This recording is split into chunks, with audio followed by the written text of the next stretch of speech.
que bom que você está aqui, está me ouvindo bem, hein, gente? Tudo certo? Eu vou ser rápido aqui, né? Hoje é uma manhã especial, né? A gente já sabe, de ordenação diaconal. Mas antes disso, eu quero compartilhar uma palavra, até porque nesse mês de janeiro nós estamos trabalhando um tema aqui na igreja, né? É o mês do Movidos pela Fé, que está sendo trabalhado não só aqui, mas no Recreio, Jardim Hangar. Hoje nós temos a presença ilustre dos pastores internacionais, com as suas esposas sentadas aqui, né? A Tayane, que está no Recreio lá, no Geração Vida, não veio, mas os internacionais estão aqui, né? Graças a Deus. E nós já falamos aqui, irmãos, sobre alguns aspectos da fé desde o início do mês. Nós começamos numa quinta-feira e nós ministramos fé na área financeira. Nós ministramos fé para superar, foi pregado pela Amanda, fé para superar as situações da vida.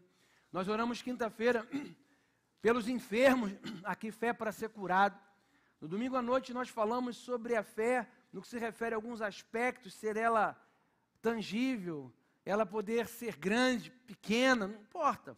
Nós falamos sobre alguns aspectos e hoje nós vamos falar da fé para perdoar. E aí é que entra a questão e a grande pergunta: por que fé para perdoar? E eu pretendo aqui, não saindo do meu esboço, em nome de Jesus, falar rapidamente com você por que nós precisamos de fé para perdoar. Né? Lembrando que a fé que nós temos, ela é um estilo de vida. A fé não é um acessório, a fé não é algo que eu saco, que eu pego no momento que eu estou numa crise, no momento em que eu estou passando uma situação muito difícil, ou que o impossível chega na minha vida, também é, mas não é só para esse momento que eu pego agora eu tenho que usar a minha fé. Não, nós precisamos usar a nossa fé e viver num estilo da fé, porque viver por fé faz parte do dia a dia, do cotidiano. Né? Fé para poder você acordar e viver a tua vida segundo os padrões da palavra, tem que ter fé. Então a fé é um estilo de vida e ela precisa ser exercitada. Partindo então desse princípio, nós temos que entender que o perdão, que é o que nós vamos falar hoje aqui, somente poderá ser liberado em nossos corações através da fé. Não existe outra forma de você perdoar uma pessoa que te ofendeu se não for por fé. Não tem como. Ah, pastor, vou sentir aqui, você vai ver que perdão não tem nada a ver com sentimento, tem a ver com fé. Aí eu quero que você abra a sua Bíblia comigo, Mateus capítulo 5, versículo 23. Eu vou utilizar demais a Bíblia aqui, porque tudo que eu vou falar para você está fundamentado na palavra, e aí a gente vai abrir muitos versículos aqui.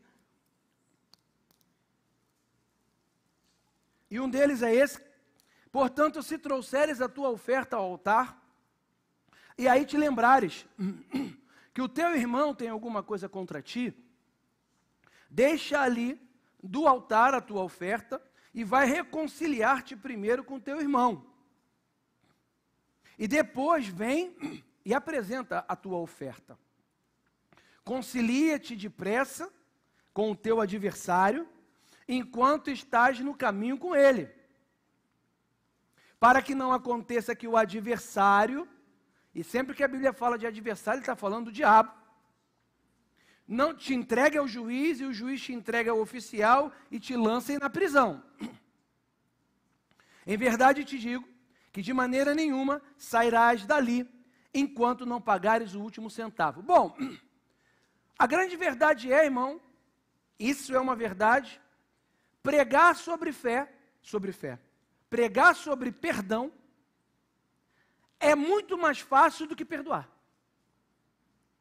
Pregar a respeito do perdão, você subir nesse púlpito aqui, e falar de perdão é muito fácil. O difícil mesmo é perdoar. E esse é o desafio que eu, que você, que nós precisamos viver. Mas a palavra de Deus, ela dá para a gente um escape para isso, ela dá um caminho. Nós temos que chamar atenção para o fato de que Jesus estava estabelecendo aqui, nesse texto que nós lemos, era um momento onde Jesus estava organizando, ele estava estabelecendo novas leis espirituais para o povo de Israel. Ele estava trazendo novos paradigmas, e dentre eles ele estava falando sobre essa questão do perdão. Essas normas, esses paradigmas, eles se tornariam um padrão para os seus filhos. Ele se tornaria um padrão para a igreja. Jesus ele estava trazendo esses novos ensinamentos sobre amar os inimigos, exercer misericórdia, dentre outros ensinamentos. Porque era chegado o reino de Deus espiritual. Isso tudo que Jesus falou e isso que nós estamos falando hoje faz parte do reino espiritual que foi estabelecido na terra por Cristo. Essa norma é uma norma espiritual contida no reino de Deus. Então, espera-se que todos os discípulos de Jesus, quem é discípulo de Jesus diz amém. Então, espera de você e de mim que nós sigamos esses ensinamentos, ainda que não estejamos mais debaixo da lei de Moisés, né? Porque você pode falar, não, mas isso daí era para o pessoal lá do Antigo Testamento, Jesus estava ensinando aos judeus naquela época. Não.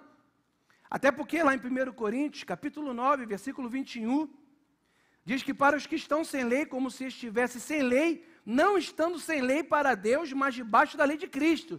Ou seja, Jesus vem falar que a lei de Moisés não deveria mais ser cumprida daquela forma, mas isso não liberou o povo de Deus, ou aqueles que iriam seguir Jesus, de uma lei, porque a lei agora é a lei de Cristo. E essa lei de Cristo estava sendo redigida naquele momento, e nós lemos um texto onde estava sendo promulgada a ordem do perdão, está na lei de Cristo. Isso é para convencer eu e você de que nós precisamos com urgência liberar perdão.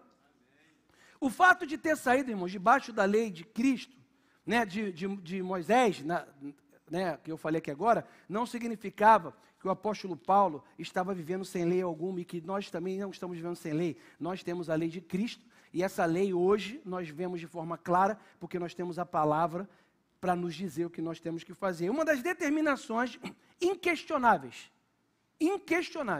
de Jesus, nessa nova proposta espiritual para o povo, que hoje somos nós, é o instituto do perdão.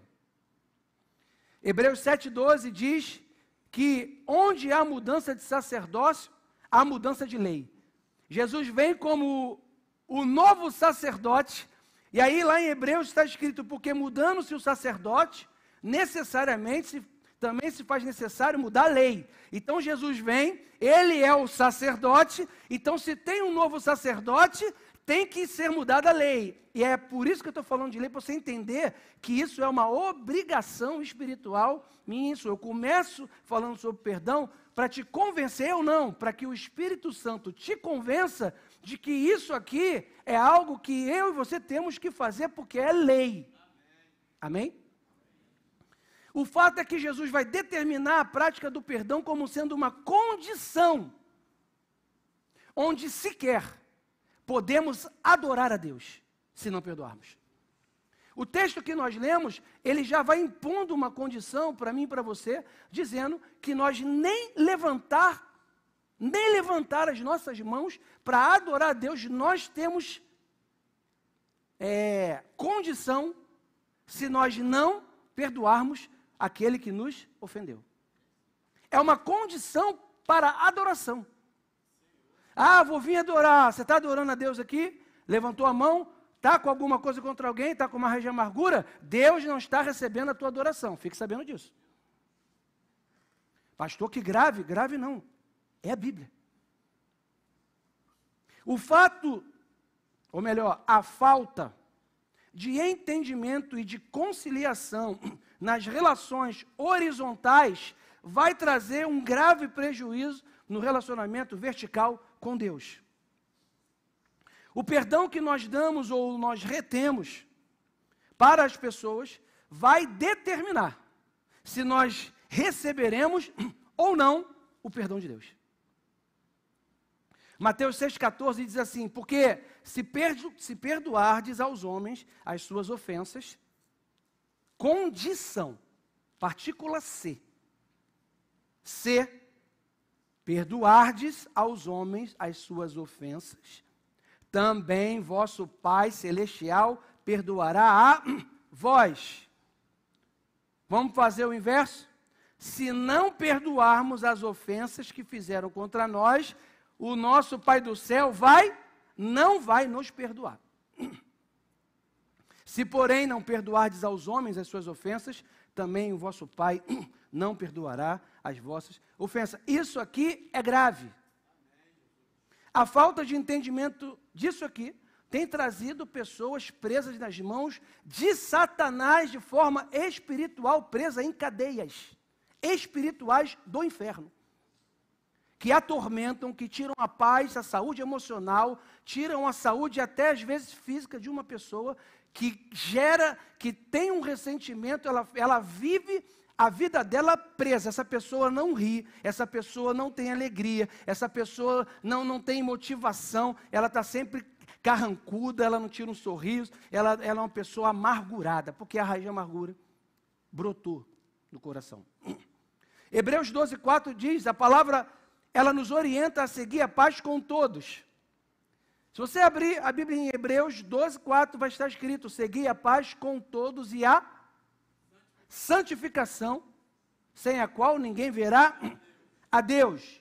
Estar em paz com os outros é parte da obra da santificação de Deus na nossa vida. Alguém pode se afastar da graça de Deus? Sim, através de uma raiz de amargura. E muitas vezes as pessoas, elas tentam avaliar o perdão na perspectiva sentimental. E aí, esse que é o problema. Quando você for avaliar o perdão na sua perspectiva de justiça, não vai dar certo. Porque uma ofensa gerada, ela foi gerada e ela causou dano a você. Você foi ofendido. Aquilo foi errado. Aquilo trouxe prejuízo para você. Aquilo te ofendeu gravemente. Na tua justiça, aquela pessoa tem que pagar. Não vai ficar por isso mesmo. Tem que sofrer as consequências. E se isso não aconteceu, vai um sentimento de injustiça gigante dentro de nós e aquilo vai consumindo. Como que pode? Se a pessoa está na igreja, levantando a mão, adorando a Deus, tu entra na igreja, olha para o cara que tu não perdoou, de mão levantada. Ah, como é que pode? Você fica indignado. Você fica, não pode. Que absurdo. Vou falar igual o João Marcos fala da professora lá do Recreio, do Geração Vida, Renata, que ela fala com sotaque, ela fala que absurdo. Muitas vezes as pessoas tentam avaliar o perdão na perspectiva sentimental. E elas vão dizendo, ele fez o que fez e fica por isso mesmo. Isso não é justo. Não pode ficar assim. E diante disso, irmãos, o que nós precisamos entender é que o perdão que precisamos liberar não é só por causa do ofensor. Outro princípio, é um princípio para você entender. O perdão que eu preciso liberar não tem só a ver com o ofensor. Aliás, tem muito mais a ver comigo do que com o ofensor. Muitas pessoas até pensam que Deus está mais preocupado com quem nos ofendeu do que conosco. Bom, então Deus está mais preocupado com ele que fez tudo errado do que comigo que fui vítima. Mas, irmãos, até esse pensamento é do inferno, é do diabo, porque está escrito na palavra que Deus não faz acepção de pessoas. Deus não faz acepção de pessoas. Precisamos entender que os danos causados pelo ofensor, que são legítimos, e é isso que eu quero te dizer. O dano que você sofreu é legítimo. Aconteceu. Mas esses danos causados não são os únicos danos. Ele pode ser ainda aumentado, ele pode ser ainda maior e pode causar um estrago muito maior do que a própria ofensa, se não entendermos a questão e a necessidade de perdoar. Eu quero dizer para você que Deus está interessado em nos proteger de nós mesmos. Quando Deus estabelece o perdão, Ele está querendo nos proteger. Ele está querendo trazer para mim e para você um escape dos nossos sentimentos errados. E por isso, uma vez protegido dos sentimentos errados, não nos afastaremos da graça dele que nos sustenta no cotidiano. Jesus, em Mateus 18, 23, na parábola do credor incompassível, ele conta a história de um homem que foi perdoado de uma grande dívida. Ele foi perdoado de uma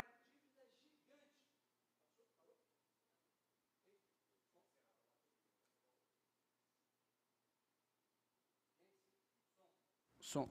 Ei, som. Deixa eu ver, não é bateria não. É, bateria.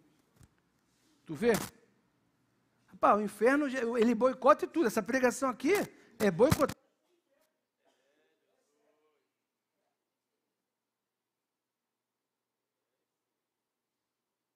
Mas ele já está repreendido em nome de Jesus. Quer pegar para mim, Rafa? O quê?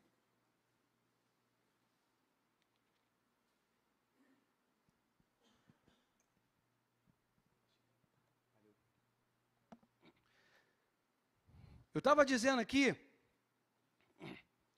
que Jesus, em Mateus 18, 23, ele vai falar da parábola do credor incompassivo, que tem uma dívida, se eu não me engano, de 10 mil talentos perdoada. E aí, diz o texto que ele sai dali feliz por causa do perdão. Imagina, irmãos, você está devendo, você tem uma dívida de 20 mil reais com um banco, porque foi juros sobre juros, sobre juros, sobre juros. E aí, de repente, você chega lá no banco e, por um acaso, você encontra com o dono do Itaú. Estava fazendo uma visita às agências bancárias dele. Ele olha para você, gosta de você e fala assim: rapaz, vou perdoar sua dívida. Isso para mim não é nada. Você sai dali, aleluia, glória a Deus. E aí você chega em casa, aí você lembra que o teu vizinho está te devendo 100 reais. Já não paga um tempo. Você encontra com ele e você fala assim: meus 100 reais. Não, briga com ele, daqui a pouco, né, você não vai mandar para a cadeia, porque no nosso país, né, você não vai para a cadeia por causa de dívida, a não ser que você seja um depositário fiel de alguma coisa, né? Mas civilmente você vai ter que entrar com uma ação para poder. Aí você não vai falar, não vai jogar na prisão, vai falar: ó, amanhã vou falar com o meu advogado. Né? Tem gente que gosta de encher a boca e fala isso, né? Eu vou ligar para o meu advogado vai ligar para você. Aí o advogado liga. E aí a pessoa recebe a notificação extrajudicial por causa do débito de 100 reais. Foi exatamente isso que esse homem da parábola fez. E essa alegoria usada por Jesus está falando de mim e de você.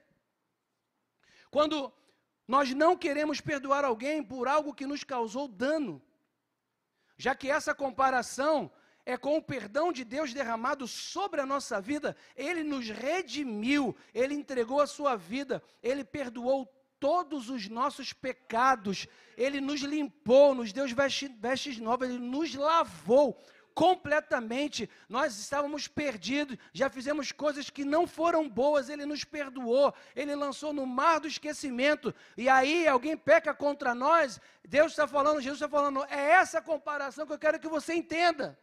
Eu te perdoei por tudo, e você vai ter que perdoar esse aí que te ofendeu, porque o que ele fez, por mais grave que tenha sido, não suplantou o que eu fiz por você na cruz. E essa alegoria é utilizada para isso. O resultado final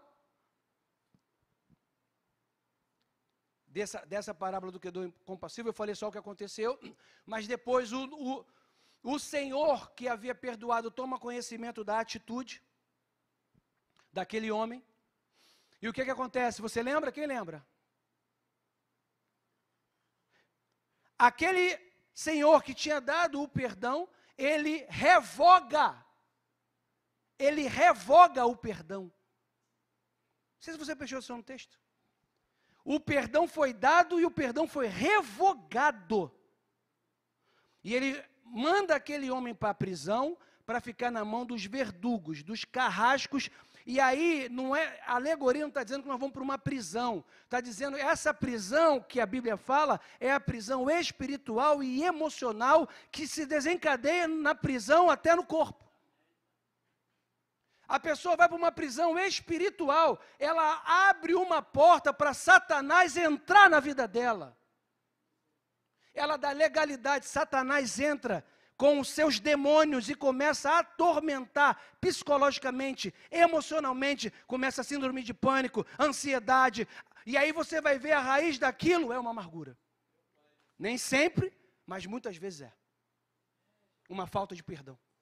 Você entende quando Jesus vem tratar sobre esse assunto, ele está querendo proteger o ofensor ou a mim? Os dois, e muito mais a mim do que o ofensor. O resultado final foi a revogação do perdão que já havia sido dado. A questão do perdão tem mais a ver, irmão, com as nossas vidas do que com a vida do ofensor. Se formos perdoados de uma dívida impagável, nós não temos autorização para reter perdão de quem quer que seja. É uma questão de saúde física e espiritual. Um dos primeiros fundamentos que nós aprendemos quando nós falamos do perdão é que quem não perdoa não é perdoado por Deus. E o perdão recebido é revogado, nós vimos aqui do texto. Esse ponto é inquestionável. Esse ensino de Jesus, ele é inquestionável. Nós não podemos tentar dizer que isso é coisa do Antigo Testamento, que não é bem assim. Não, Jesus vem ensinar algo completamente diferente da lei, que envolve a mim, que envolve a você, que estamos no tempo da graça. Outro ponto sobre o perdão, que nós precisamos entender, é que a falta de perdão é uma prisão. Quando você não perdoa uma pessoa, você está dentro de uma prisão espiritual. Pode ser que você esteja aqui nessa situação, dentro da prisão espiritual, inclusive, querendo dizer para você mesmo aí dentro que não é, mas é. Você não cresce, as coisas não florescem, você está mal-humorado, você não vê prazer em nada, e quando você vê aquela pessoa, teu coração até treme. Sabe por que isso acontece? Porque você está dentro de uma prisão do diabo. O diabo, com os seus anjos, ele está, infelizmente, bagunçando a sua vida. O texto de Mateus 18 fala que o credor incompassível foi jogado na prisão para sofrer na mão de carrascos. O texto fala que ele foi jogado na prisão para sofrer. Não é assim. Irmão, essa pregação aqui, essa pregação é para quem entregou a vida a Jesus. Quem não entregou a sua vida a Jesus não vai entender essa pregação. Quem não nasceu de novo não entende essa pregação, não aceita essa pregação. Mas quem nasceu de novo, eu e você, essa pregação aqui, irmãos, é para mim e para você. E a Bíblia diz que quando você que nasceu de novo não perdoa, você vai para uma prisão para sofrer. Quem já guardou uma raiz de amargura contra alguém? Eu já.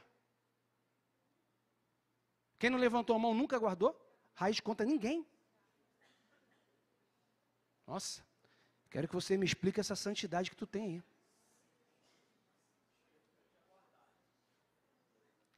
Nunca teve nenhuma amargura contra ninguém? Nada?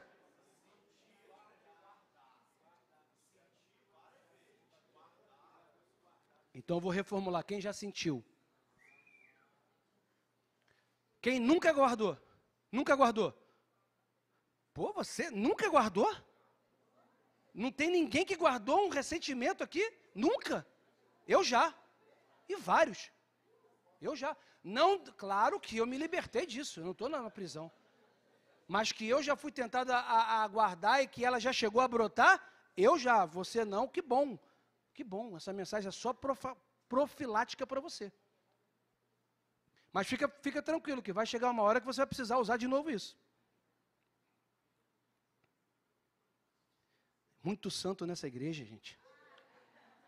Meu Deus. É evidente que quando nós não pregamos, nós estamos abrindo uma porta, irmão, de legalidade para sermos torturados pelos carrascos espirituais. Os demônios, eles prendem, eles amarram a vida daqueles que não liberam perdão. A única coisa que poderia nos proteger, que é a graça de Deus, ela não fica disponível quando nós não liberamos esse perdão. E nós temos um texto que especificamente fala sobre isso. Isso que eu estou falando, irmãos, ela tem base bíblica do começo da pregação ao fim. Isso que eu estou falando de liberdade e de autorização para o diabo trabalhar na vida de quem não perdoa, está em 2 Coríntios 2,9. Diz assim: foi por isso também que eu vos escrevi, para ter prova de que em tudo sois obedientes. A quem perdoais alguma coisa, também eu perdoo. Porque, de fato, o que tenho perdoado, se alguma coisa tenho perdoado, por causa de vós o fiz na presença de Cristo. E o perdão é feito na presença de Deus. Sem Deus, sem a luz de Cristo, não tem perdão. Você entende como a Bíblia ela é demais? E aí ele vai dizer, para que Satanás não alcance vantagem sobre nós, pois não lhe ignoramos os seus desígnios. Você entendeu? Se perdoei, por quê? E Paulo fala o quê? Paulo já entendia as questões espirituais. Ele fala, eu fiz isso porque eu perdoei junto com vocês, sabe para quê? Para que Satanás não tivesse vantagem sobre a minha vida, porque isso ia me parar na obra e no reino. Quando Paulo diz, para que não alcance vantagem sobre nós, fica evidente que a falta do perdão vai ocasionar uma ação maligna, uma atuação do mal, que tem como desígnio destruir a nossa vida e nos manter em sofrimento. É por isso que a Bíblia, em Efésios 4:27, eu mando mais versículo para você. Lá em Efésios 4:27, ele nos exorta a não darmos lugar ao diabo. Efésios 4:27, nem deis lugar ao diabo. E aí ele vai falando, irai-vos e não pequeis. Está tudo relacionado aos relacionamentos. Irai-vos e não pequeis, e não se ponha o sol sobre a vossa ira.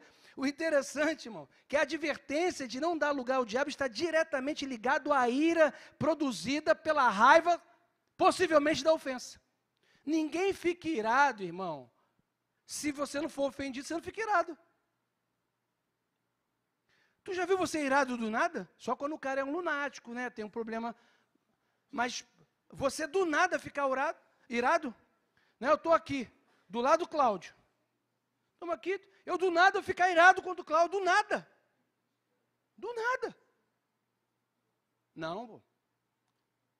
Vou fazer o contrário. Do nada o Cláudio ficar irado contra mim. Apesar de que às vezes as pessoas ficam iradas contra mim, do nada mesmo.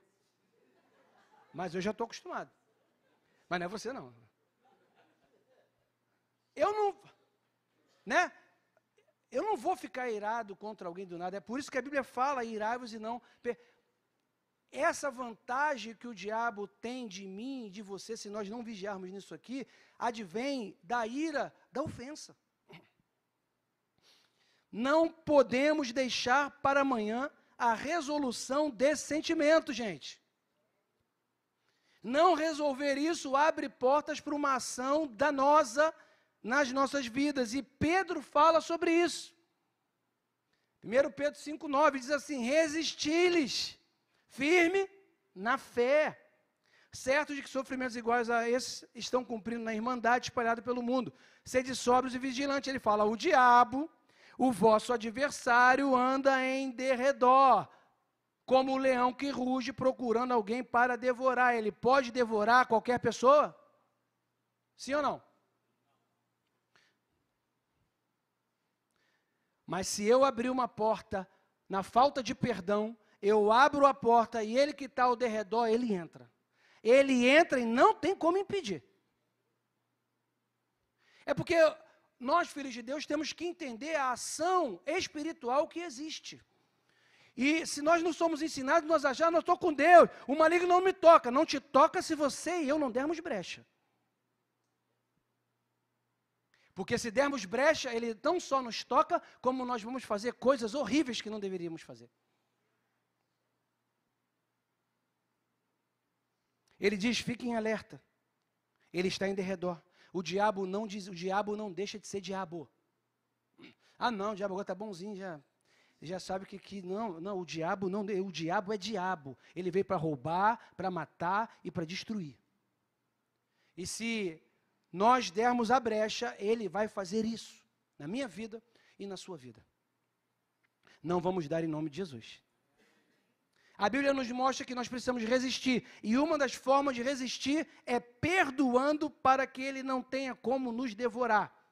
Jesus faz outra advertência em Mateus 5,25, ele diz, entre em acordo sem demora com o teu adversário, eu já tinha lido.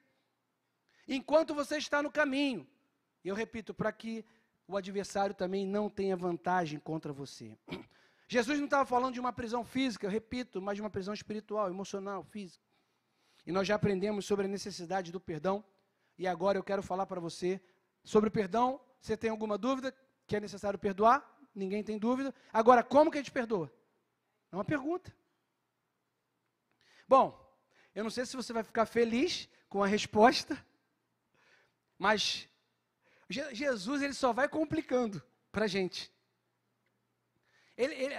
Essa nova lei que fala, não, agora não tem mais lei, acabou, é bagunça. Não, essa nova lei, gente, ela só vai complicando mais. Porque como que eu vou perdoar? Bom, o padrão do perdão é de quem?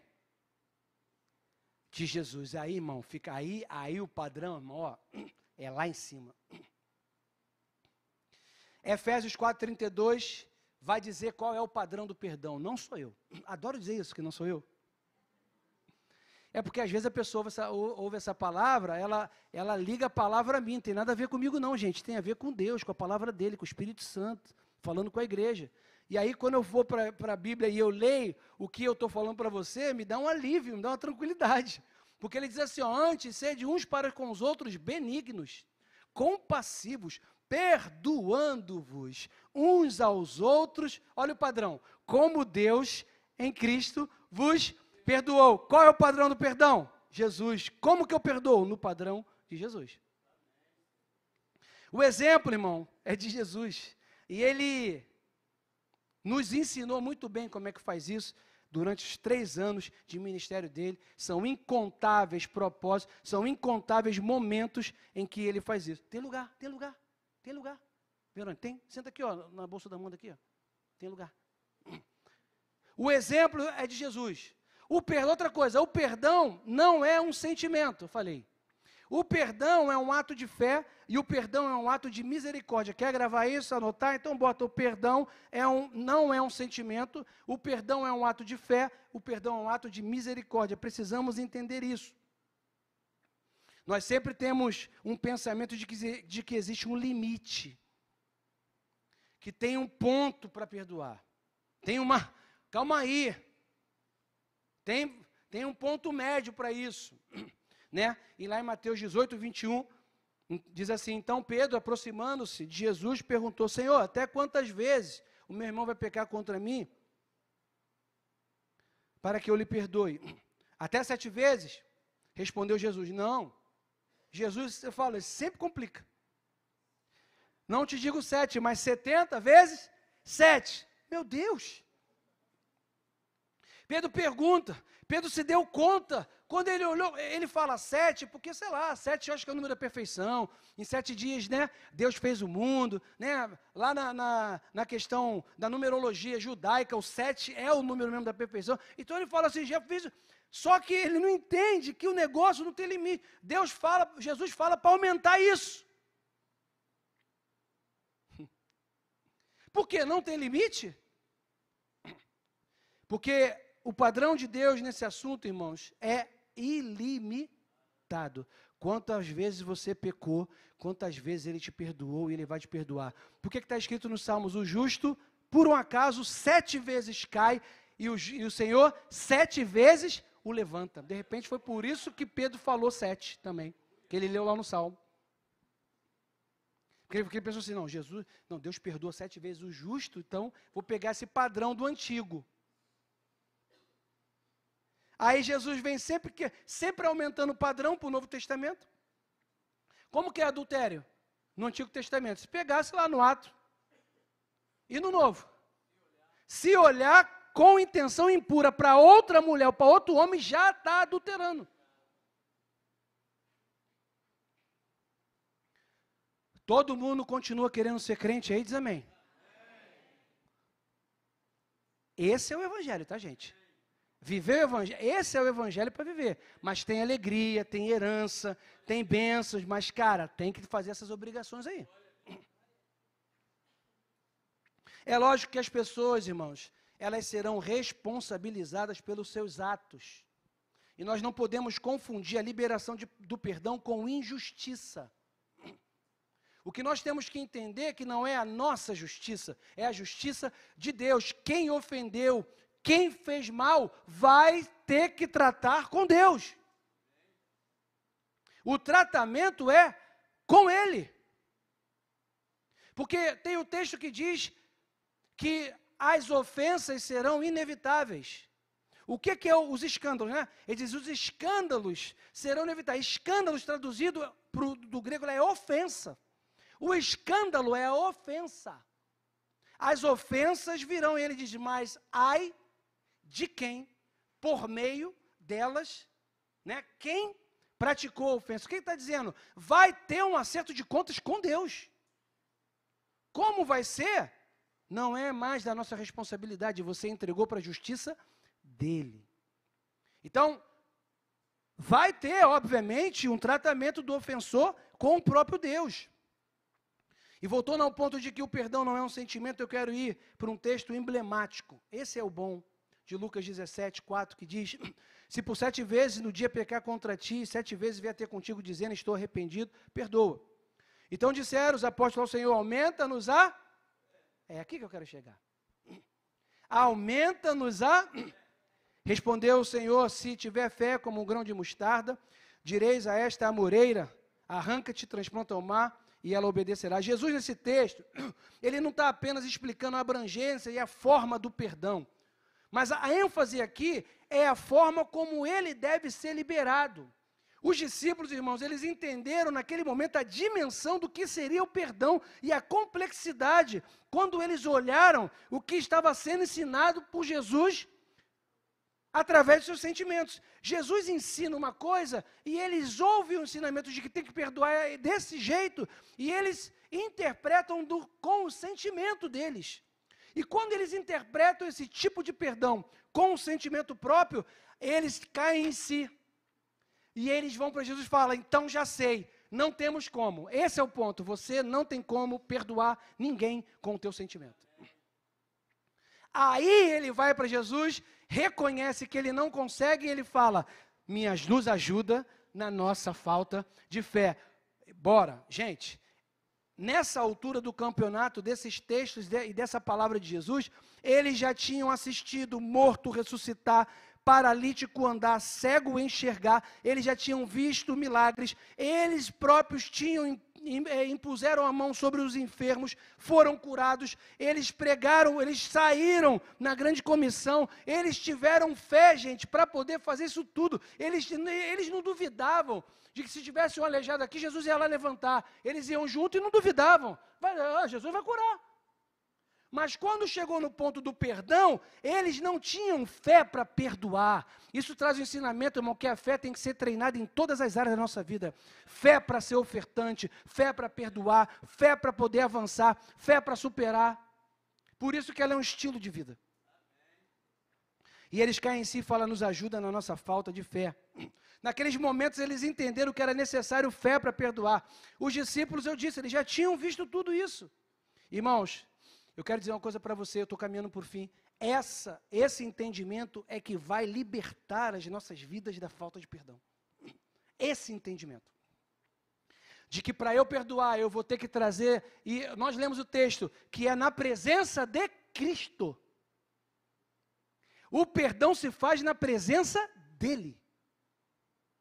É com ele, sem ele não perdoa. Jesus ensina como nós podemos ter mais fé.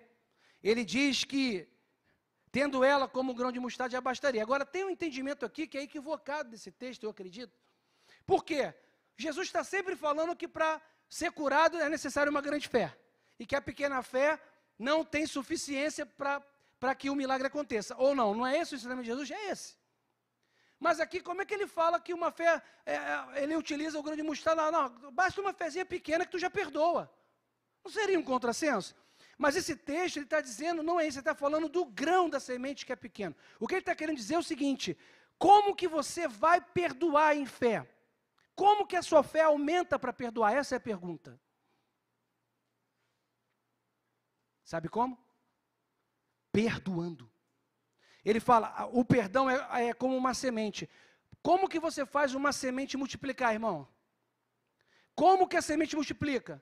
Quando você planta, ela cresce, dá o fruto e tem muito mais semente. O perdão é assim. Como que você perdoa? Como que você cresce em perdão? Perdoando. Você tem que simplesmente ir lá e perdoar. Quanto mais você vai perdoando, exercendo perdão, abrindo o coração para perdão, entendendo que você não pode guardar ressentimento, não pode guardar mal. Quando você faz isso, você está crescendo em fé para perdoar. Glória a Deus. Glória a Deus. Muitas pessoas têm esse entendimento equivocado. Jesus não está falando aqui do tamanho, especificamente. Ele fala de fé como o tamanho de um grão, e aí ele fala do aumento da semente como que a semente aumenta? Quando ela é plantada e ela vai produzir mais sementes, não ficando... Se você não dá o passo pela fé para perdoar, você nunca vai ter fé para isso. É necessário fazer com fé. Aí, irmãos, nós não fomos chamados para viver pelo que nós o quê? Mas pelo que nós... Você entende, irmão, por que a gente tem uma escola de vida para falar de fé? Porque, gente, tudo que a gente faz é pela fé, cara. E se você não entende essa questão da fé para todas as áreas da sua vida, você vai ficar perdido no meio do caminho. Tem uma forma de você aumentar a sua fé, que é perdoando. Precisamos tomar a decisão, e aí eu quero dizer uma coisa, a gente não só... Irmão, às vezes a pessoa fala assim, não, eu tomei a decisão, tomei decisão. É importante ou não é? É. Esse é o ano da decisão. Mas a decisão, ela tem que vir com a ação. Uma decisão sem ação é utopia. Não, eu decidi que eu vou emagrecer. Na segunda-feira você continua comendo mesmo carboidrato, a mesma forma, não faz exercício físico e não age para que aquilo aconteça. A sua decisão mudou a sua vida? Não. É igual o perdão, você tem que sair daqui hoje e falar assim, eu decido, e o que é que eu faço? Eu vou até aquela pessoa e eu vou perdoá-la. O interessante do texto que nós lemos, o primeiro texto, sobre a oferta no altar, é que ele fala assim, se você tiver pecado contra o teu irmão, não é isso? Não. Porque se você tiver pecado contra ele, e aí você foi convencido pelo perdão, tá bom, você reverteu. Não, eu vou pedir perdão porque eu vi que eu errei. Mas a questão é quando o teu irmão, quando ele peca contra você, é na razão. É na tua razão que ele fala. Quando tu tem razão e tu sabe que a pessoa está chateada contigo. Na verdade, não, chateada contigo não. A pessoa te ofendeu. Ah, não, ela que tem que vir falar comigo. Quem errou foi ela. Estou vendo aqui, o marido e a mulher dentro de casa. Aquele impasse daquele dia, quem errou foi ele. Ele que vem falar comigo. Que o errado é ele. E a Bíblia diz, não se ponha o sol sobre a vossa ira. A questão não é quem está certo, a questão é se você sabe, se você foi ofendido, você vai agir, você vai até a pessoa e vai falar, eu te perdoo. Todo o mal que você fez contra mim, eu perdoo você, e eu libero sobre a sua vida a graça que Deus liberou sobre a mim. Pela fé, eu te dou perdão.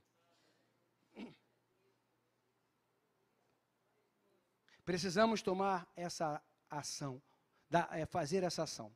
Perdoar é esquecer. Perdoar é deixar para trás, é entregar para a justiça de Deus e não dar voz à sua própria justiça. Não alimente a sua justiça. Ah, mas não pense, não fale, não pense, não queira entender a razão, não queira entender, simplesmente entregue para Jesus e deixa que a justiça dele seja feita. O perdão não é por merecimento, é um ato de misericórdia, que não tem pauta no sentimento pessoal e na razão. Por isso tem que ser feito e exercido pela fé. O perdão precisa ser renovado, irmão, sempre. Provérbios 17:9 diz: o que encobre a transgressão adquire amor, mas o que traz esse assunto à baila separa os maiores amigos. Quando você perdoa, o assunto morreu. Você não vai falar para o outro. Ah, não, porque fulano não fala. Quem perdoa, encobre, esquece, bota a pedra e segue. Não fica, fulano sabe, fulano fez meu, eu perdoei. Mas fulano fez isso. Fulano fez isso. Aí você vai falando, propagando o erro da pessoa, propagando. E o que acontece? Divide amigos. Porque quem é seu amigo, ouve você falando, toma partido de você que não teve nada a ver contigo, aí tu está com raiva de uma pessoa que não fez nem nada contigo.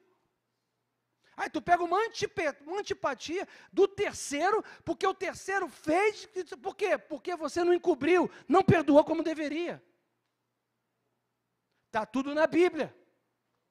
É só ler e praticar.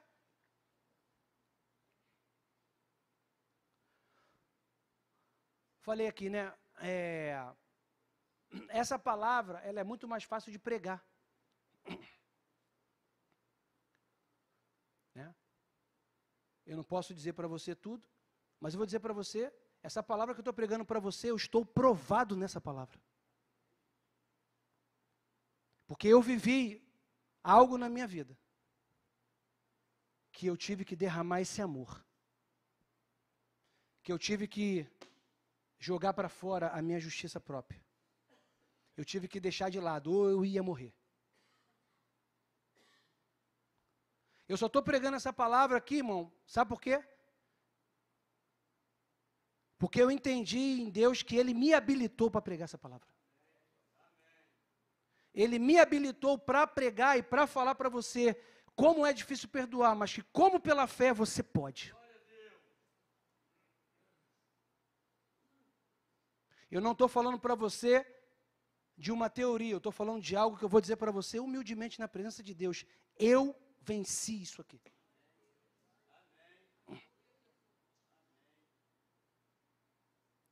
Pode ser que um dia, na minha vida, antes de eu morrer, eu possa dizer isso aí para alguém. Amém, gente? Ele deve ser esquecido, ele não pode ser remoído. Você encobre o ofensor, você faz o assunto morrer, não divulga o erro do outro. Pois isso vai trazer separação e animosidade ao seu ofensor. O auge desse ensinamento está não só no exemplo de Jesus na cruz, quando ele fala, Senhor, perdoa, porque eles não sabem o que fazem. E eles estavam ofendendo, muito mais que ofendendo Jesus, não tem nem palavras do que eles estavam fazendo com Jesus. E ele fala, Senhor, Pai, perdoa-lhes, porque eles não sabem o que fazem. Mas o auge disso daí não está só nem em Jesus, porque você fala assim, Jesus era Jesus, eu não sou Jesus. É o que o meu filho responde para mim, às vezes quando eu falo, cara, mas Jesus não faria isso. E ele fala para mim, mas eu não sou Jesus. Ele falou, é criança, ele falou do coração dele, na raiva dele. Ele falou, eu não sou Jesus. Né, uma criança. Eu falei, é verdade, mas eu falei, mas ele nos capacita, mas ele não quis entender, estava com raiva. Às vezes nós somos igual uma criança, né? A gente não quer também. Eu não sou Jesus. Jesus podia, eu não podia fazer. Não, não tem como. Eu não tinha como fazer. Tinha. Aí a Bíblia vem e mostra, dá na minha cara e na tua cara para dizer, um homem igual você faz, porque Estevão fez a mesma coisa que Jesus fez. Diz que os homens estavam atrás de Estevão, um diácono, no Ato dos Apóstolos, respirando ameaças, eles pegaram pedras e começaram a apedrejar Estevão, e ele era apedrejado. Pensa, irmão, pedra na cabeça, foi apedrejado até a morte. E enquanto ele era apedrejado, a Bíblia diz que Estevão levantou os olhos para o céu e disse, eis que vejo o céu aberto e Jesus assentado ao lado do Pai. E ele olha para aqueles homens e fala: Senhor, perdoa esses homens, porque eles não sabem o que estão fazendo. E agora eu estou indo para a glória. Ele fez, nós podemos fazer. Não sabem o que fazem, é outro segredo para o perdão. O segredo é que nós não podemos ser enganados pelo sentimento. É quando você olha para o teu ofensor e percebe que, na verdade, ele é uma vítima da ignorância espiritual, da ignorância emocional, uma vítima de algum tipo de dor. E quando você olha para o teu ofensor nessa perspectiva, você fala: Senhor, perdoa, porque ele não sabe o que faz.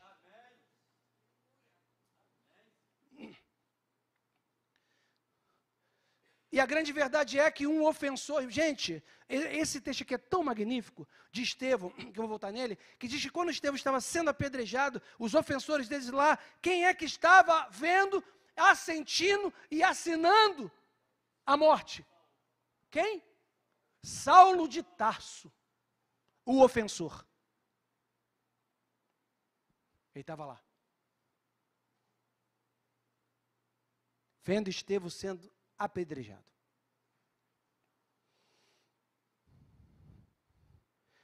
Irmãos, dentre esses ofensores, considerando esse exemplo de Estevão, vítima de uma cegueira espiritual, estava nada mais, nada menos que Saulo de Tarso, que veio a ser o grande apóstolo Paulo. Precisamos entender que mesmo pessoas que por um momento da vida se encontram presas, cegas espiritualmente, que foram usadas para nos ofender, elas poderão ser usadas por Deus após alcançada pela graça libertadora de Cristo. E Paulo é um exemplo de que um perdão liberado, você pode estar ali ajudando. Não podemos nos privar da graça de Deus, deixando que uma raiz de amargura brote, oriundo desse sentimento da falta de perdão. Quando a raiz de amargura brota, irmãos, a semente da ofensa, ela é plantada e existe, e aí eu vou terminar aqui nisso, que também é importante dizer, porque a falta de perdão, ela gera uma amargura, que é uma raiz. E ele fala: não permita que uma raiz de amargura, o quê? Brota, mas tem duas fases para brotar a raiz. Quando a semente ela é plantada, a germinação, ela é vista? Não tem como ser vista a germinação. Está dentro, é quando a amargura está no aspecto privado, só você sabe. Está dentro do teu coração, ninguém sabe, só tu. Está lá dentro. E como que uma semente nasce? Ela tem que ter condições próprias para poder crescer. Ela tem que estar o quê? Debaixo da terra, no escuro. Ela tem que ser o quê? Regada. Como que ela é regada? Pelo sentimento da autocomiseração, da autopiedade, da sua própria justiça. Isso vai regando a tua amargura. Está lá dentro, não falou com ninguém. Fase 1. Só que tu ficou regando, não está cuidando. É por isso que Jesus fala: apressa-te em reconciliar. Apressa. Por quê? Porque vai brotar. Aí você não cuidou. Está lá dentro. Não é nada não. Bobeira. E está lá. Aí tu olha para a pessoa e fala: miserável. Aí tu olha para a pessoa e fala: que sem graça. Aí tu olha para a pessoa e aquilo está lá. E o que é isso? Você está regando. Com sentimento. Com carnalidade. Você não está olhando para o perdão. Você não está olhando para a palavra. Você não está olhando para o que Jesus falou. Entrega. Corre. Aí tudo bem. Você regou nas condições apropriadas. No escuro. A umidade dos sentimentos. O que acontece fase 2? Terra. Que não aconteça que alguma raiz de amargura esteja no coração e que o quê? Brotando. Quando brota, irmão, fase 2, você já está abrindo a boca e reclamando dessa pessoa para todo mundo. Você já, quando é comigo, fala: fulano de tal, porque fulano, sabe por quê? Você não tratou do problema lá dentro, e aí todo mundo que você tem oportunidade, você fala mal daquela pessoa. Porque tu tem uma amargura, tu deixou brotar. Ele fala: não deixe que essa raiz brote, porque quando ela brotar, ela vai começar a contaminar outros. Como que você faz uma semente da amargura secar? Está fácil, nós já lemos na Bíblia. É só voltar porque nós lemos. que o perdão é feito na presença de quem? De Cristo. Ele é o quê? A luz do mundo. Bota uma semente na luz e vê se ela brota. Bota a semente na terra aqui, ó, sem nada, condições para ela brotar ou não? Tem que o quê? Molhar. Trata do sentimento dentro, tira, bota para a luz da palavra, bota para a luz de Cristo. Essa semente vai secar, a tua justiça vai morrer, vai prevalecer a justiça de Deus. Você não vai perder a graça, não vai ficar na mão dos verdugos e não vai ser atormentado espiritualmente. Está muito clara essa palavra hoje.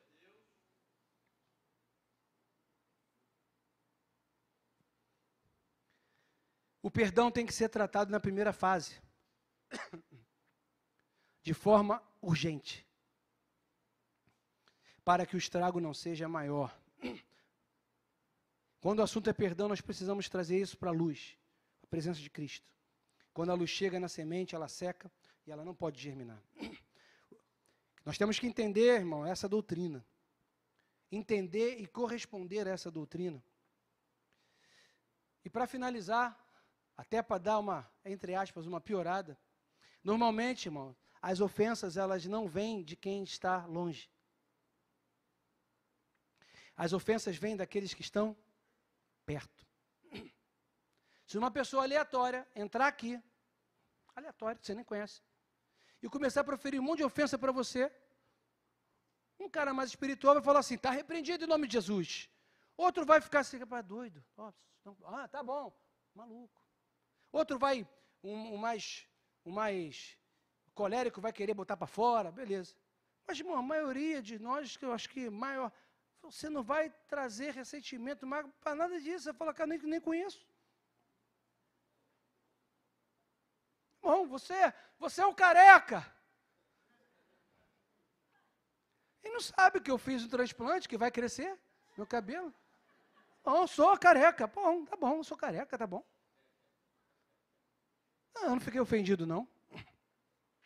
Agora, olha o que Salmo 55, 12 diz. Com efeito, o salmista está dizendo, não é o inimigo que me afronta. Se o fosse, eu suportaria. Nem é quem me odeia que se exalta contra mim, pois dele eu me esconderia. Mas és tu, homem meu igual, meu companheiro, meu íntimo, meu amigo. Juntos nós andávamos. Junto nós nos entretínhamos. E nós íamos com a multidão para a casa de Deus. E por que tu fez isso comigo? Por que você fez isso comigo? Eu esperava de qualquer pessoa. Mas você estava comigo, do meu lado. Você dormia comigo, comia comigo. Nós fazíamos tudo junto. Eu estava lá contigo quando você precisou, eu estava lá, pô. E aí você me trai, aí, irmãos, por que eu estou terminando com esse texto? É para trazer para você a dimensão do perdão que você precisa dar e eu. Esse perdão, esse que nós acabamos de falar, só pode acontecer pela fé.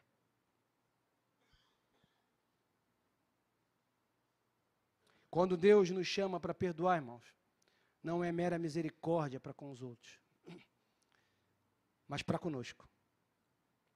Não é um sinal de injustiça. Se você tentar resolver com a sua própria justiça, não tem mais o que fazer, está feito. Mas pense também que a justiça de Deus, ela vai ser executada na sua vida.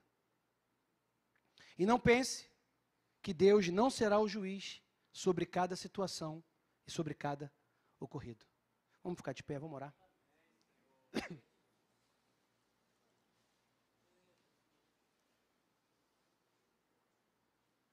Mensagem dura de pregar, dura de ouvir e dura de colocar em prática.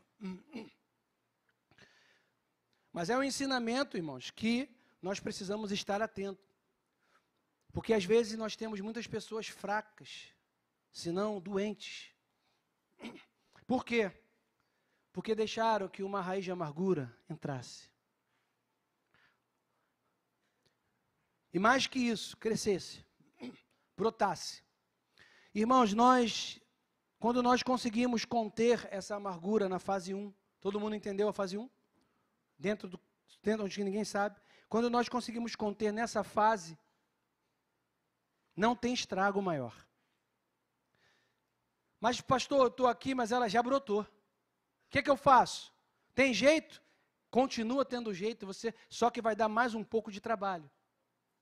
Só que você vai ter que pegar um machado, dependendo do grau. Se brotou só um pouquinho, está brotando, já dá tempo de tu arrancar com a mão. Mas se já está muito tempo nessa situação, já tem raiz, vai ter que pegar um machado. E se já está muitos anos, vai ter que pegar, sei lá, uma motosserra. De acordo com o tempo que você e eu demoramos para resolver, vai ficando mais complicado. Mas, irmãos, tem jeito. Porque existe motosserra espiritual, amém? Jesus vai te dar uma motosserra e tu vai quebrar toda essa raiz e nunca mais você vai deixar isso crescer na sua vida. Queria que você fechasse seus olhos e que você pudesse pedir de forma sincera, Deus está pedindo de você e de mim uma sinceridade. E se de forma sincera alguém precisa ser alvo do seu perdão, irmãos, a palavra de Deus já nos convenceu. Trata isso com urgência. Urgentemente vai resolver isso. Porque isso pode acarretar, ou se já não está acarretando, muitas coisas ruins. Pode ser que você já esteja na mão do verdugo, que você já esteja na mão dos carrascos espirituais, que você já esteja sofrendo com isso. Mas hoje é uma manhã de libertação. Hoje é a manhã onde o Espírito Santo quer te libertar e quer te ensinar como corresponder a esse sentimento.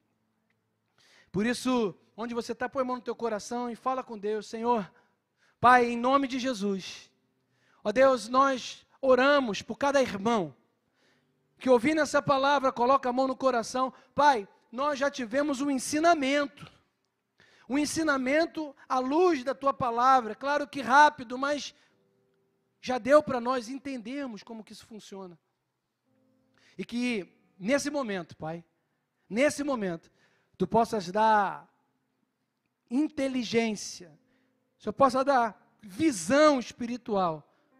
Abre os olhos do entendimento, para que o meu irmão possa colocar isso em prática. No nome de Jesus.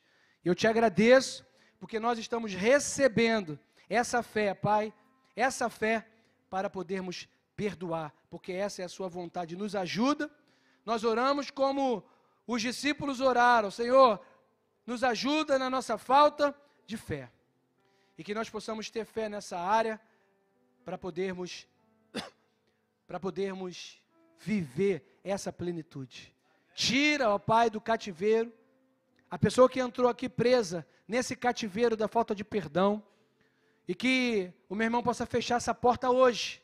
Fecha essa porta em nome de Jesus e libera essa pessoa no seu coração e deixa que a justiça de Deus seja feita. Esquece, não olha para trás, não pensa no que passou, simplesmente libera o perdão pela fé e não pelo teu sentimento, em nome de Jesus. Amém. Você pode sentar. Nós vamos agora aqui proceder, a nossa ordenação diaconal.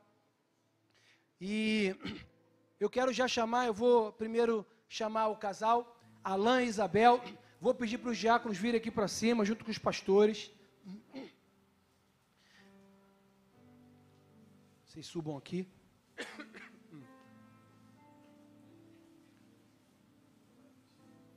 As esposas podem subir também, podem subir aqui, juntos. Pode subir, pode vir aqui. Nós vamos orar por eles aqui. Vamos? Irmãos, o que é o diaconato, né? Lá em Atos dos Apóstolos, foi estabelecido na igreja primitiva a instituição dos diáconos. O diácono é aquele que serve, é aquele que auxilia nas questões do reino de Deus, nas questões da vida, do reino de Deus, do andamento, muitas vezes logístico, da obra. Então é o diácono que, se você vê, é o diácono que foi lá, que pegou o envelope, que subiu lá, pegou a cadeira, tirou a cadeira, que chegou cedo, é o que é escalado, para ver o que está acontecendo no culto. É ele que é chamado para resolver algum problema quando o culto está começando aqui, e aí tem um problema lá, ele resolve. É quando durante a semana, né, é necessário fazer alguma coisa, você liga para um diácono, bota no grupo, um diácono que pode auxiliar, que pode ir, que pode vir, que pode servir a ceia, que pode fazer uma visita, que pode ir fazer o sepultamento, que pode pregar, que pode estar pronto. Eu falo para eles, que pode pregar é assim, às vezes tem uma antecedência boa, né? Esse ano está tudo novo, porque Anderson teve uma antecedência muito boa, não reclame. Não foi? Quanto tempo foi para o Anderson? 2 semanas? É quase um ano. 2 semanas? Mas são, né, esses homens, essas mulheres, que também dedicam a sua vida ao ministério. Então, hoje nós vamos ordenar o Alain e a Isabel, e depois a Jaqueline, e eu falei para eles que a ordenação diaconal, na verdade, é o reconhecimento daquilo que eles já têm feito na igreja, né? Que eles já exercem, né, essa diaconia já é exercida por eles na igreja, dentro das áreas onde eles estão trabalhando. A Bíblia diz lá em 1 Timóteo 3,1 assim, fiel é a palavra, se alguém aspira ao episcopado, excelente obra deseja. É necessário, pois, e eu vou utilizar as características aqui do bispo, né, para alongar, né, aos diáconos e também a pastores, que eu acho que são qualificações, aliás, de todos os cristãos. Mas, especificamente, é necessário, pois, e eu vou botar aqui, que o diácono seja irrepreensível, marido de uma só mulher, temperante, sóbrio, ordeiro, hospitaleiro, apto para ensinar, não dado ao vinho, não espancador, moderado, inimigo de contendas, não ganancioso, que governe bem a sua própria casa, tendo seus filhos em sujeição, com respeito. Pois se alguém não sabe governar a própria casa, como cuidará da igreja? Não seja neófito, para que não se ensoberbeça e venha cair na condenação do diabo. Né? O que é o neófito? É o novo, né? O novo na fé. E aí agora eu sou diácono, não, agora, irmão, eu falar, tu obedece. Agora está comigo. Isso, o neófito, né? Você vai dar o poder para uma pessoa que não está preparada para exercer uma autoridade, ela vai ser um déspota, ela não vai conseguir exercer, ela vai achar que aquilo ali né, como diz, subiu a cabeça. Então, a Bíblia indica, né, isso daí é para os novos diáconos também entenderem, não neófito, para que não se soberbeça. Também é necessário que tenham um bom testemunho para os que são de fora, para que não caia no opróbrio e no laço. E aí ele fala, da mesma forma os diáconos, sejam sérios. Aí eu já não sei como é que funciona, sério. Claro que é sério, ele está dizendo não de não poder rir, né? Mas é sério na palavra, sério no dizer, sério no proceder. Não de língua dobre, isso que está falando, não tenham 2 palavras, é o sim ou não. Não dado ao vinho, não cobiçosos de torpe ganância. Agora eu vou fazer de tudo, vou ser pastor, aí eu vou pisar na cabeça do Anderson, não é isso, ele está falando isso. Agora eu vou fazer aqui o meu meio de campo. Mas é isso que a palavra de Deus está dizendo. Não sórdido de ganância. Guardando o mistério da fé. Olha como que a fé está em tudo. Está em tudo. Numa consciência pura. E também sejam primeiro provados e depois exercitem o diaconato se forem previsíveis. Isso aqui, o ser provado é muito interessante. Porque, né, quanto tempo, Alain, você está aqui na igreja? 19 anos. Tu foi provado. 19 anos, já foi provado. Né? Já foi. É isso que a Bíblia diz. Sejam provados no trabalho, como que desempenham o trabalho, como é que... E sejam aprovados. E uma vez aprovado, exerçam o diaconato. O diácono foi chamado para servir num lugar santo, que é a igreja de Cristo. E Deus escolheu cada um dos nossos irmãos para exercer esse ofício. É um privilégio, gente, ser escolhido para exercer com excelência a maior de todas as funções e que nós devemos copiar, que é servir. O diaconato é para o Senhor, mas ele se realiza dentro do contexto da igreja. O maior prazer do servo é agradar ao Senhor. E essa deve ser a motivação não só dos candidatos, mas de toda a igreja. Servir elimina a competitividade, os desejos de exaltação, de promoção de si mesmo. Os servos vivem na dependência e suas vidas são dominadas pelo seu mestre. Os diáconos devem viver esses princípios. Sua vontade está sujeita à vontade de Cristo. Eles priorizam o bem-estar dos outros e se importam com as questões e necessidades alheias. São dominados pelo amor e pela dedicação ao Senhor, no nome de Jesus. Amém. O óleo está aí? Tá?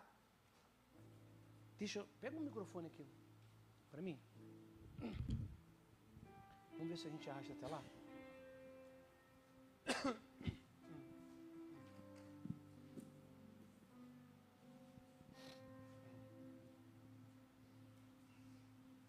Amém. Eu vou... Você pode agora ficar de pé, estender sua mão para cá. Que nós vamos fazer aqui, eu vou pedir para que a Isabel repita e depois o Alan repita. Você vai dizer, eu, Isabel, perante o Senhor. Perante o Senhor. E a igreja reunida aqui. E a igreja reunida aqui.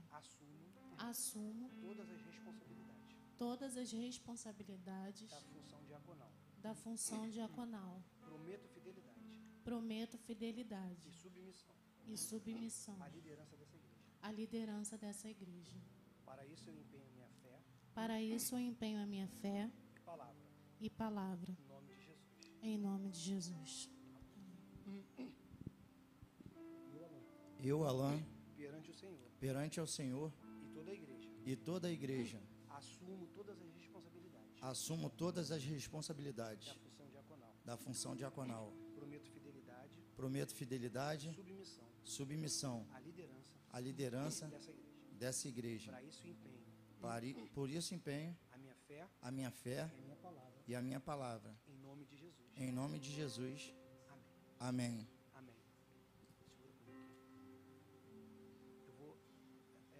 Os pastores vêm aqui para impor as mãos, nós vamos orar. Eu só vou falar e você faz a oração. E a gente vai orar, tá? Vocês podem ficar de joelho.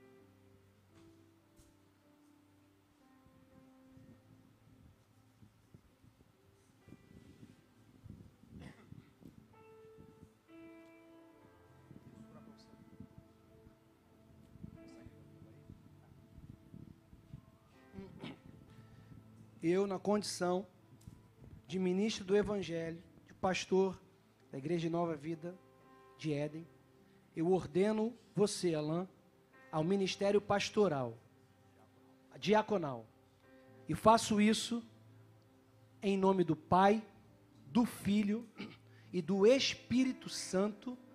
Amém e amém. Pode orar. Senhor, em nome de Jesus, apresentamos a vida do Alan, teu filho, que nesse momento de livre e espontânea vontade, Deus, aceitou esse chamado e hoje serve como diácono nessa igreja. Pai, que ele seja capacitado, Deus, que a unção do teu Espírito, Senhor Deus, cubra o Alan, fortalecendo ele, fortalecendo as mãos dele, Pai, para toda boa obra, que o Alan esteja sempre pronto, Deus, a continuar dizendo sim ao teu chamado, que ele venha a ser uma bênção nessa igreja, Pai, que ele venha a ser uma bênção na liderança, Senhor Deus, para a liderança, em nome de Jesus, que o Alan, Pai, possa contar com a tua unção, com a tua graça, com a tua força, que o Alan, Deus amado, venha se manter firme, fugindo da aparência do mal, que o Alan, Deus, venha crescer em amor, que o Alan venha crescer em graça, que o Alan venha crescer, Deus, para toda boa obra, em nome de Jesus, amém. Glória a Deus.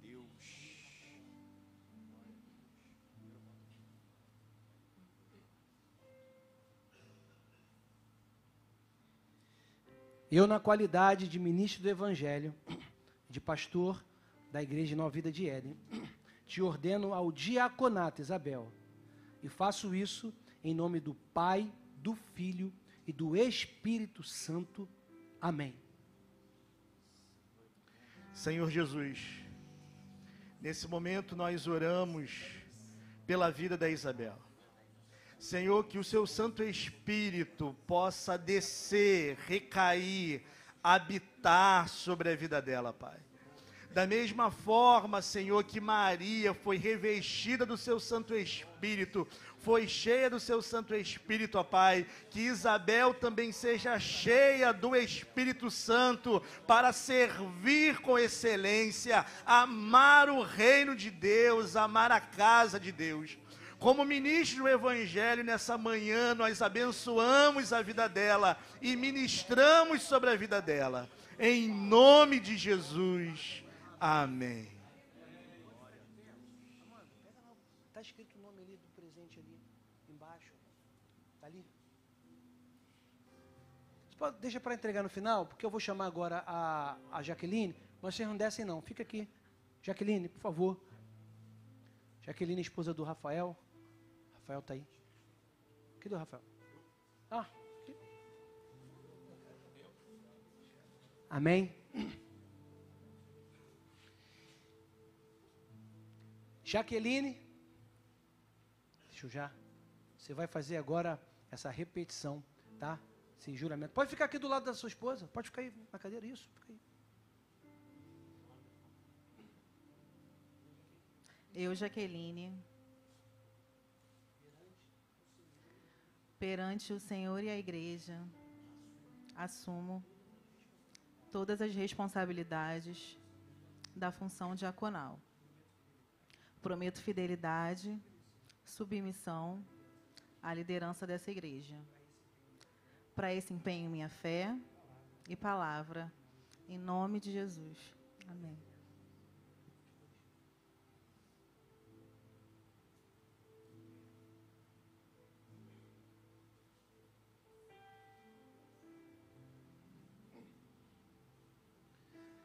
E eu, na qualidade de ministro do Evangelho e pastor da Igreja de Nova Vida de Éden, te ordeno, Jaqueline, a função diaconal, em nome do Pai, do Filho e do Espírito Santo. Amém. Senhor Deus e Pai, em nome de Jesus, que a tua unção desça sobre a tua filha, e a partir de hoje, Senhor, o Senhor derrame uma unção nova sobre ela, para onde ela pisar, Senhor, resplandecer a luz do teu Evangelho, e que a sua boca seja como espada afiada, trazendo palavras vindas do céu, que rasgarão os corações. Senhor, que as mãos da sua filha sejam mãos, Senhor, cheias do poder de Deus, para tocar no enfermo e eles ficarem curados, no nome do Senhor Jesus.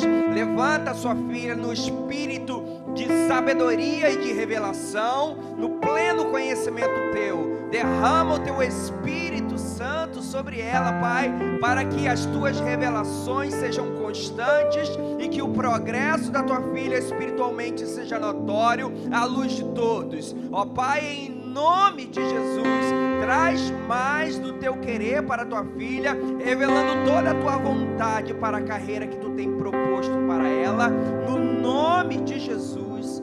Amém. Amém. Agora sim, se alguém quiser dar uma palavra aqui para eles aqui, diácono, pastor, de um minutinho, rapidinho, quiser falar alguma coisa. Vou falar logo para os três, né?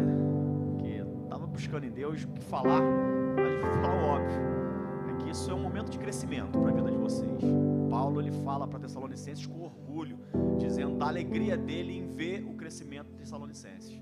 E eu, de certa forma, digo da mesma maneira, que alegria de ver o quanto vocês têm crescido, o quanto vocês cresceram, o quanto vocês serão e são usados por Deus.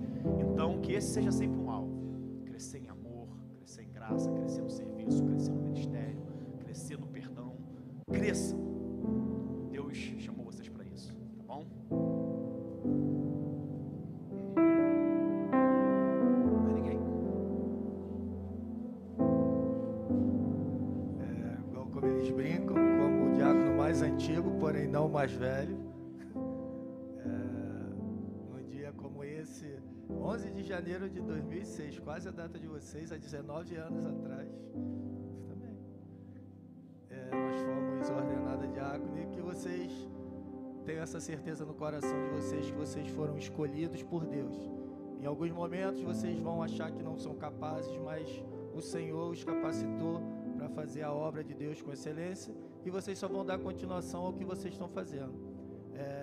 Que o Espírito Santo de Deus possa derramar tudo o que vocês sonharam, porque Ele tem muito, muito mais para a vida de cada um de vocês. E falando em nome dos diáconos, é uma honra tê-los como participantes desse grupo. Amém?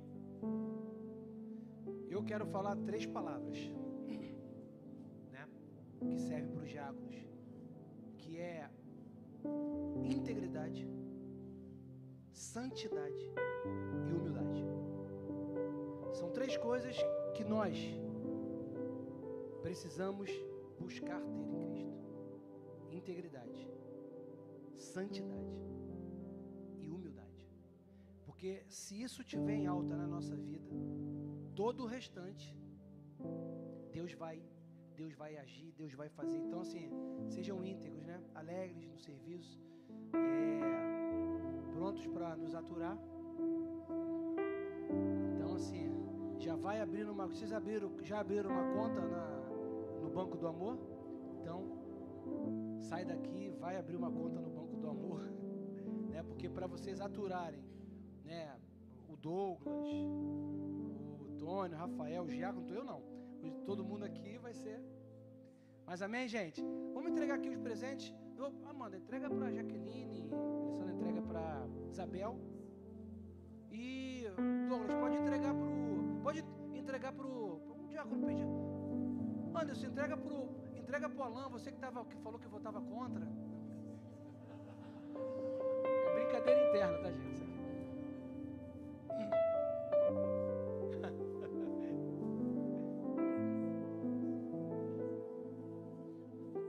Pede para o Paulão também, Paulão e Carlinho, entregar o certificado, eles 3. Pode sentar, gente, pode sentar.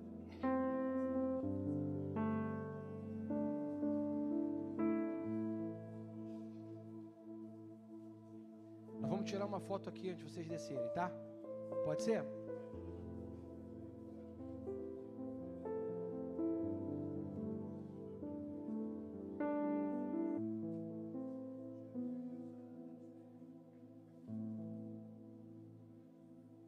Vamos tentar arrumar aqui uma foto para a gente tirar?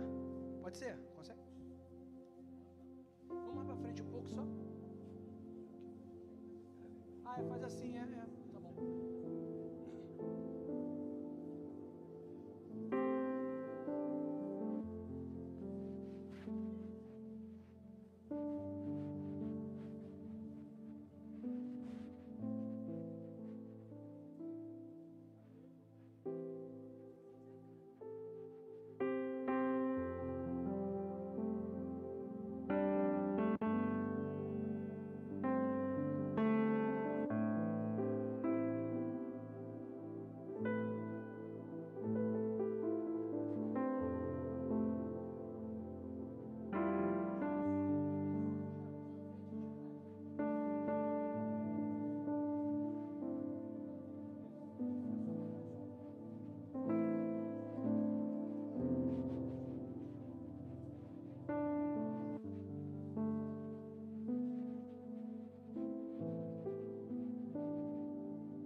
Agora só todos os diáconos atualizados.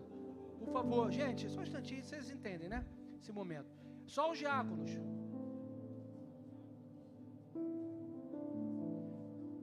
A Sandra não está aqui com o Alisson porque eles estão viajando, tá? É por isso que eles não apareceram. E o Oséias também. E a Andréia também. Lígio viajaram. Sandra, tudo viajou. Pronto, só para vocês saberem. Porque tem mais diácono aí, tá, gente? Para você ver que o problema não é só esse não. Tem mais.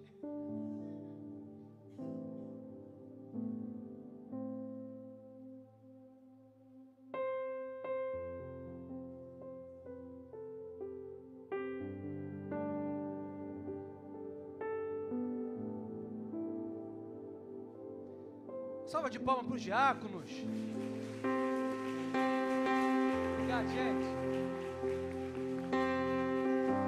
Amém. Vou ser rápido aqui. Vamos participar do dízimo, das ofertas. Deixa eu só saber, antes de qualquer coisa, né?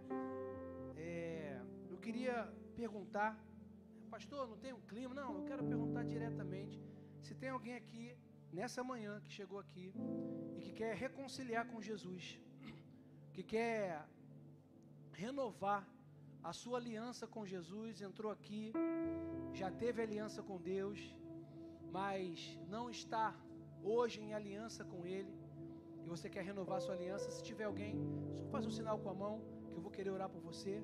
Tem alguém que quer renovar a aliança com Deus aqui nessa manhã? Ou tem alguém que quer entregar a vida a Jesus nessa manhã? Se tiver, eu quero orar.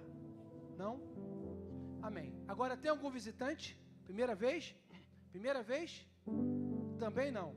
Então, irmãos, vamos direto para a gente poder terminar. Temos aqui, o aviso é que hoje à noite você não pode faltar. O Anderson vai estar pregando aqui para a gente, né? A noite tem sido, os acontecimentos, são acontecimentos que envolvem fé, né? Um milagre. E ele vai estar pregando hoje sobre a ressurreição da filha de Jairo, juntamente com a mulher do fluxo de sangue, e o assunto continua sendo fé. Então, você retorne à noite. Eu tenho certeza que Deus vai usar a vida do Anderson aqui nessa noite para poder abençoar a igreja, né? Nós não estaremos aqui, porque estaremos em Jardim Angá, porque vamos estar ordenando outro diácono lá em Jardim Angá. Então, nós pastores, lá estaremos também nessa festa aqui, né? Igual agora de manhã, será feito à noite. Vamos participar dos dízimos, das ofertas. Deixa eu compartilhar com vocês que nós estamos na nossa obra ali do banheiro, né? E na semana passada, nós fizemos uma compra de 2.600 e poucos reais, né? Dos valores que entraram, né? Sobre a oferta que alguns irmãos foram dando. E nós compramos todo o material para fazer a pia, né? Que vai ser num porcelanato. Compramos as cubas. Para ter uma ideia, cada cuba do banheiro foi 980, foi R$1.000 por causa do frete. Foi R$1.000 cada cuba do banheiro das mulheres. Então, assim, foi até mais um pouco, foi 2.000, quase.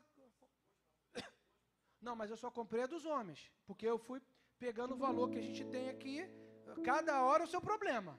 É um problema de cada, né? Vamos devagar. Tem um valor, já comprei uma coisa, e o que eu queria compartilhar com os irmãos é que na quinta-feira, o responsável pelo blindex, nós orçamos as 2 portas de blindex do banheiro masculino e feminino, o espelho de corpo inteiro do banheiro das mulheres e o espelho que fica de 2 metros que fica em cima da pia. É um bivotado, um espelho bem bonito, com acabamento já muito legal. E as portas que vão ser de blindex. As cabines do vaso vão ser de blindex com um insufilme marrom, para combinar com o tom lá do nosso banheiro. E esse orçamento já veio para mim ontem, foi sexta-feira ou ontem, R$6.000. Amém, irmãos? Tem glória aí? E o que eu quero dizer para você, compartilhar como Deus é fiel e como Deus ama a obra dele, é que Deus levantou uma pessoa que nem dessa igreja é. E Deus levantou uma pessoa que entrou em contato comigo e falou: pastor, Deus tocou no meu coração e eu vou dar 5.000 de oferta para o banheiro da igreja. E aí o senhor utiliza como quiser. Eu falei, já tem destino. Eu liguei para o rapaz do Blindex e falei, ó, R$1.000 nós vamos dar. E os 5.000, né, vai ser uma oferta, a pessoa vai passar o cartão e vai pagar esse valor. Louvado seja Deus. Deus sabia que era necessário, a gente precisava desse valor. E como que a gente faz? A gente tem que continuar, a gente tem que acabar esse banheiro, né? E aí Deus levantou uma pessoa, sabe por quê? Isso daqui só me lembra, às vezes, tudo que eu às vezes falo aqui, quando eu falo da oferta, né, do dízimo, que o reino de Deus é absoluto. O reino de Deus não depende de mim nem de você. Quando você oferta, entende uma coisa, o privilégio é teu. Você tem que falar assim, você tem que vir falando, graças a Deus que eu estou dando uma oferta, que eu posso participar. E quando você tem esse entendimento que ofertar e dizimar não é uma obrigação, não é porque eu estou com pena da igreja, tem tanta coisa para pagar. Claro que tem, irmão, olha para uma igreja dessa aqui, tem coisa para pagar, pouca ou é muito ou pouco?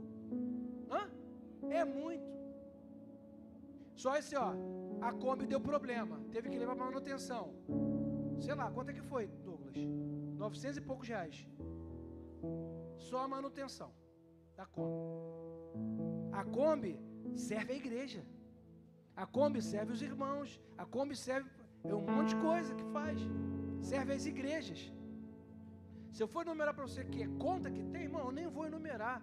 Você já é inteligente o suficiente para saber que para tu estar numa igreja maravilhosa dessa, com o conforto que você tem aí, com essa cadeira que você senta e nem encosta no irmão que está do teu lado. É ou não é? Não incomoda. O ar-condicionado que você tem, a tecnologia, o som que é bom, tudo que você está vendo aqui é bom ou não é? Você tem orgulho de trazer um visitante para a igreja? Fala a verdade. Vamos lá na minha igreja, vamos lá na minha igreja. Quando a pessoa entra e fala assim, cara, minha igreja, tu tem orgulho? Eu tenho. Tu tem orgulho? Mas isso tudo aqui não é de graça não, cara. Isso aqui custa. Custa empenho, custa dedicação dos irmãos, custa dinheiro, custa. Então, irmãos, eu estou falando para você, seja um financiador. Tenha a oportunidade de ser abençoado. Sabe por quê? Porque se nós não formos aqui, Deus levanta alguém de fora para cima. Pegou aí? Aí tu vai querer que alguém de fora... Tu acha graça disso? Não que seja errado, que seja ruim, é bom, é bênção. Então vamos falar a verdade. Tu vai querer que... Não, você vai falar, não, a minha casa eu vou fazer, pô. É igual Davi, não, pô, não vou dar nada que não me custe a Deus, não. Isso tem que me custar. Então, irmão, você tem que entender o seguinte, nós estamos em obra, e a nossa obra esse ano não vai parar. Você entendeu? Que nós vamos sair de uma coisa e vamos entrar em outra? Tu já entendeu isso? Então é o seguinte, pode parar de chorar e pode coçar teu bolso em nome de Jesus e começa a dar oferta boa nessa igreja. Amém? Você vai falar, eu vou fazer mais do que eu fiz, porque nós vamos chegar onde nós não chegamos ainda. Nós vamos suplantar e Deus vai abençoar a tua vida financeira e a minha, e nós seremos financiadores dessa obra. Amém, irmãos? Então, segura a tua oferta, aponta a tua câmera aí. Agora é assim, né? Uns seguram a oferta, outros apontam a câmera. E quando você for digitar o valor, dobra o teu valor hoje em nome de Jesus. Tem coragem? Faz mais do que você ia fazer. Deixa Deus usar a sua vida. Senhor, nós entregamos a Ti todo o dízimo e oferta que chega à Tua casa. Obrigado pela Tua fidelidade, fidelidade do Teu povo. Recebe como adoração em nome de Jesus. Amém. Você pode trazer o seu dízimo?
Geração Vida aqui? Temos, professores? Só para saber. Você que é professor de Geração Vida, no domingo que vem, depois do culto da manhã, eu vou estar fazendo uma reunião com todos os professores de Geração Vida. E eu gostaria que nenhum de vocês faltasse, que todos estivessem aqui. E se por algum motivo você faltar ou tiver que faltar, por um problema, eu peço que você justifique com a Bruna e com a Rosângela, que você fale por que você não vai vir. Eu já tive uma reunião com eles essa semana e eu até pedi para a Rosângela e para a Bruna que eu quero a listagem de todos os professores do Geração Vida. Eu quero saber quais são os professores, né? E eu quero estar com essa lista no dia da reunião e eu quero saber quem não veio. E aí eu vou querer saber se tem justificativa ou não de não ter vindo. Vou perguntar a eles. Se não tiver, aí depois eu quero conversar pessoalmente com cada professor que faltar sem justificar, tá? Então eu vou pedir para botar isso no grupo lá do Geração Vida. Bota no grupo de Geração Vida. Depois eu mando um áudio lá também. E eu gostaria de pedir para que todos estivessem, porque, né, o que nós vamos falar ali são coisas importantes e é necessário que todos os professores estejam presentes, né, nessa reunião. Amém? Vamos ficar de pé, vamos agradecer a Deus. Senhor, obrigado por essa manhã, por essa festa, pela Tua palavra. Ó Deus, nos dá um almoço abençoado e que à noite a Tua igreja possa estar aqui reunida para louvar e exaltar o Teu nome. Em nome de Jesus, amém. Um bom almoço, Deus te abençoe rica e abundantemente.